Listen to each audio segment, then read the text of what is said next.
हमारे YouTube channel विनय इलाहाबादिया में दोस्तों यूपी स्कॉलरशिप 2025-26 को लेकर बच्चे बहुत ज़्यादा परेशान हैं और बहुत ज़्यादा कन्फ्यूजन में हैं, क्योंकि बहुत सारे यूट्यूबरों द्वारा बता दिया गया है जो करेक्शन विंडो 29 अप्रैल को होगा, 29 अप्रैल से 6 मई तक होगा। तो दोस्तों ये सभी स्टूडेंट के लिए नहीं है, किस स्टूडेंट के लिए इस वीडियो में आगे जानेंगे।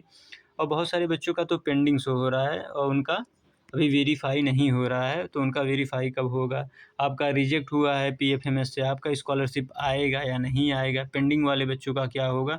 और जिन बच्चों का मैसेज आया है कि आधार बेस अकाउंट में आपका पैसा भेज दिया गया है, लेकिन पैसा अभी तक नहीं आया है। और जिन बच्चों का कोई करेक्शन करना है, जैसे आपका इनकम सर्टिफिकेट डुप्लीकेट बता दिया गया है, आपका डाटा मिसमैच बता उन बच्चों का क्या होगा? तो दोस्तों इस वीडियो में हम कंप्लीट बात करने वाले हैं, जितना भी कन्फ्यूजन आपका दूर हो जाएगा। आपको पता होगा हमारा वीडियो डेली अपलोड नहीं होता, कोई इंपॉर्टेंट इन्फॉर्मेशन देना होगा तभी आता है। तो दोस्तों ऑथेंटिक जानकारी के लिए चैनल को लाइक एंड सब्सक्राइब करें, जिससे आप ऑथेंटिक जानकारी अपडेट आपको मिलता रहे। जैसे कि दोस्तों बहुत सारे यूट्यूबर ये दिखा दिया गया है कि छात्र अपने स्तर से ही अपना सही कर सकते हैं, लेकिन दोस्तों ऊपर क्या नोटिफिकेशन में लिखा है, कौन से बच्चे कर सकते हैं, उसको आपको नहीं दिखाया गया, कन्फ्यूजन में रखा गया। तो इस वीडियो में हम बात करेंगे दोस्तों एकदम क्लियर, आप भी समझ सकते हैं। आप पूरा वीडियो को देखिएगा जिससे आपको पूरा क्लियर हो सके। तो दोस्तों ये रही नोटिस, इसमें तो दोस्तों देख सकते हैं, आपको एक डाउट आएगा कि यहाँ 24 दिसंबर 2025 लिखा है। इसका भी अभी आप देखिएगा कि जो अभी न्यू नोटिस आया है इसका मेंशन रहेगा। ये दोस्तों अनुभाग 3 है, कल्याण विभाग अनुभाग 3, जो कहते हैं थर्ड फेज, ये थर्ड फेज वाला है। इसमें आप देख सकते हैं किन बच्चों के लिए हुआ है। यहाँ साफ तौर पे लिखा है अनुसूचित जाति अनुसूचित जनजाति के छात्रों के लिए, यानी कि एससी और एसटी वाले बच्चों के लिए ही केवल है जो ये थर्ड फेज है दोस्तों। तो वो बच्चे जो ऑनलाइन, ये कौन से बच्चे कर सकते हैं? जो बच्चे फॉर्म भर नहीं पाए थे या उनका कॉलेज लेवल से फॉरवर्ड नहीं हुआ था, वही बच्चे स्कॉलरशिप ये भर सकते हैं, जो अभी अब कुछ दिन यानी 22 अप्रैल तक भरा जाना था। ये डेट को लेके आपको कन्फ्यूजन होगा, अभी क्लियर होगा, आप वीडियो को पूरा देखिएगा और बाकी सब मुद्दों पे इसके बाद बात करेंगे। यहाँ से क्लियर हुआ कि एससी और एसटी वाले बच्चों के लिए है केवल थर्ड फेज, अनुभाग जो 3 लिखा है थर्ड फेज।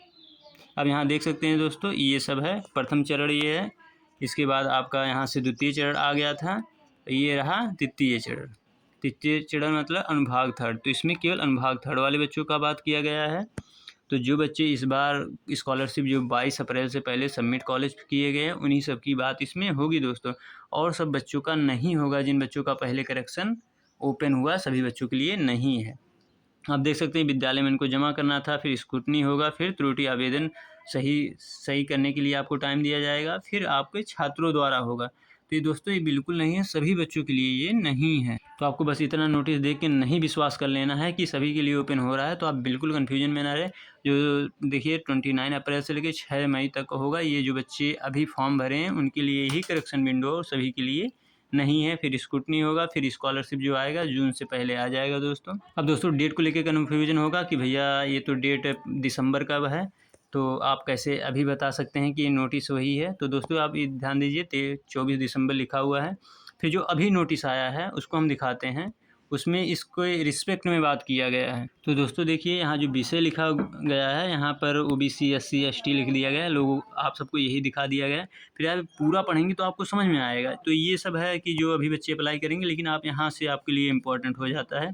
देखिए अनुभाग का मतलब हमने बताया था, अनुभाग 3 उत्तर प्रदेश सरकार पत्र, और जो भी लिखा है यहाँ देखिए 24 दिसंबर आ गया दोस्तों। जो अभी हमने 24 दिसंबर पहले दिखाया उसी के रिस्पेक्ट में वही पत्र आप एवं संख्या इतना इतना कर दिया गया है, उसी के रिस्पेक्ट में दोस्तों बात होगा। तो ये एससी और एसटी वाले बच्चों का ही है। आप देख सकते हैं आगे लिखा हुआ है कि 24 दिसंबर 2025 की छात्रवृत्ति, मतलब वही बच्चे, क्योंकि उसमें क्लियर लिखा था कि एससी और एसटी वाले बच्चे जो अनुभाग 3 में है वही अब स्कॉलरशिप भर सकते हैं दोबारा, और उनका करेक्शन विंडो नहीं का ओपन होगा। ये कन्फ्यूजन क्लियर हुआ आपके? एक साफ आप पूरा पढ़िएगा तो समझ में आएगा। हमने पूरा पढ़ने के बाद ही आपको बता रहा हूँ। तो आप देखिए इसमें पूरा आपका क्लियर है, अनुभाग थर्ड यहाँ से, और वही पूछिए उसी के रिस्पेक्ट में बात किया गया है। जो पहले अनुभाग थर्ड आया था 24 दिसंबर, उसी के अनुसार होगा। तो कन्फ्यूजन बिल्कुल दूर हो गया कि एससी और एसटी वाले बच्चों के लिए है, सभी के लिए नहीं है दोस्तों। तो आप बिल्कुल परेशान ना हो दोस्तों। अब बात करेंगे स्कॉलरशिप आने के। सबसे पहले बात कर लेते हैं पेंडिंग वाले बच्चों के लिए। तो दोस्तों आप सबका सही है, लेकिन जो भी पेंडिंग है तो आप बिल्कुल, आपका स्कॉलरशिप आएगा, उससे परेशान आपको नहीं होना है दोस्तों। आपका पेंडिंग शो हो रहा है, जब भी स्टेटस अपडेट होगा, हो सकता है कि मंडे को आपका स्टेटस अपडेट हो जाए दोस्तों, इसी वीक में, क्योंकि ये लास्ट वीक होने वाला है। ऐसे बच्चों का कई बार जो यहाँ के अध्यक्ष हैं वो भी बात की हैं कि पेंडिंग वाले बच्चों का स्कॉलरशिप आएगा, आपका होगा। और जिन बच्चों का रिजेक्ट हो गया है दोस्तों, उन बच्चों का तो कंफर्म नहीं कह सकते हैं। क्या होता है कि अगर आपका इनेबल नहीं है, गवर्नमेंट आप में पैसा भेजती है अकाउंट में, इनेबल ना होने की वजह से आपका अकाउंट में पैसा आता नहीं, रिटर्न हो जाता है। डीबीटी मतलब होता है डायरेक्ट बेनिफिट ट्रांसफ़र। गवर्नमेंट का जितना पैसा आता है डीबीटी के थ्रू आता है। अगर समाज कल्याण विभाग द्वारा दोबारा संज्ञान में जो हमारे मुख्यमंत्री हैं अगर कहते हैं तो दोबारा आपके में पैसा भेजा जाएगा, तो क्लियर आप में आ जाएगा। कोई आपको कुछ करना नहीं है, ना कॉलेज में जा डॉक्यूमेंट जमा करना है, ना आपको करेक्शन विंडो का वेट करना है कि करेक्शन आएगा हम इसमें कुछ करेंगे, कुछ नहीं करना है। आपको जिन बच्चों का इनेबल नहीं था इनेबल कर लेना बस, आपको कुछ नहीं करना है। गवर्नमेंट अगर पैसा आपको में भेजती है तो आपके पैसा आ जाएगा, उसमें कोई दिक्कत नहीं आएगी। और पेंडिंग वाले बच्चे तो है ही हैं, सेफ़ हैं, इनका आ जाएगा स्कॉलरशिप, बस गवर्नमेंट इनका वेरीफाई करे और इनका पैसा भेज दे, क्योंकि इनके बच्चों का कुछ भी गलत नहीं है। और दोस्तों सबसे बड़ा कन्फ्यूजन ये है दोस्तों, इस बार बहुत सारी गलतियाँ की गई स्कॉलरशिप में, जिससे बच्चे को बहुत झेलना पड़ रहा है।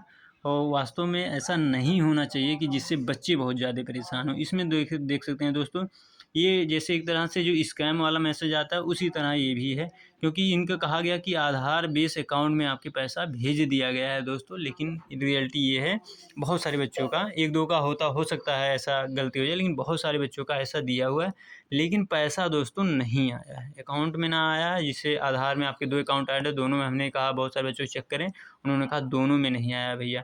तो ये एक तरह से दोस्तों इनका भी पैसा आने का चांसेस है। आपको क्या करना है, एक बार अपने तरफ से क्लेम कर देना है, 1076 पे कॉल कर देना है, या अपना बैंक डिटेल लेके, जैसे स्टेटमेंट निकलता है ना तो कहाँ से पैसा आया था वो सब ऐसे मिनी स्टेटमेंट आ जाता है, उसको लेकर आप कल्याण विभाग चले गए कि सर यहाँ तो हमारा शो हो रहा है आप, लेकिन हमारा अकाउंट में पैसा नहीं आया है, क्यों नहीं आया है उसका उनको रिप्लाई देना पड़ेगा।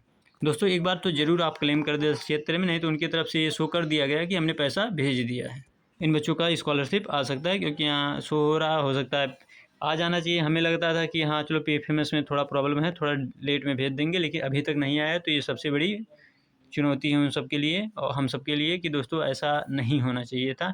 आपको ये करना है 1076 पे कॉल करना है, जहाँ आपका कॉलेज है वहाँ कल्याण विभाग चले जाना है अपना वो लेके बैंक स्टेटमेंट की सर देखिए आपने इसे शो हो रहा है लेकिन हमारे में पैसा नहीं आया।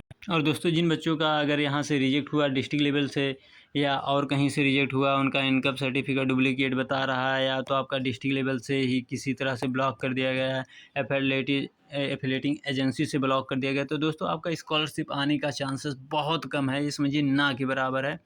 क्योंकि अभी ये बहुत लंबा प्रोसेस हो जाएगा। अगर होना होता तो आपका भी फॉर्म करेक्शन करके कॉलेज से फिर से इसी के साथ जो बच्चों का अभी न्यू अप्लाई हुआ उन्हीं के साथ फॉरवर्ड करा के करा लिया गया होता। बाकी एक कंडीशन और है, जैसे 2024 25-26 में तो आप हैं, 2024-25 वाले बच्चों का फिर से फॉर्म भरा गया था 2025-26 वाले में, ऐसा आपके साथ हो सकता है जिन बच्चों का गलत है या करेक्शन के लिए। तो दोस्तों करेक्शन विंडो अब चांसेस बहुत कम है ओपन होने का, तो आप सब समझिए आपका आने के चांसेस बहुत कम है। बस वीडियो को लाइक एंड सब्सक्राइब करिए, ऑथेंटिक जानकारी आपको मिलेगी। थोड़ा लेट हो सकता है जानकारी में, लेकिन आपको ऑथेंटिक जानकारी मिलेगी। तो दोस्तों वीडियो को लाइक एंड सब्सक्राइब करिए, धन्यवाद।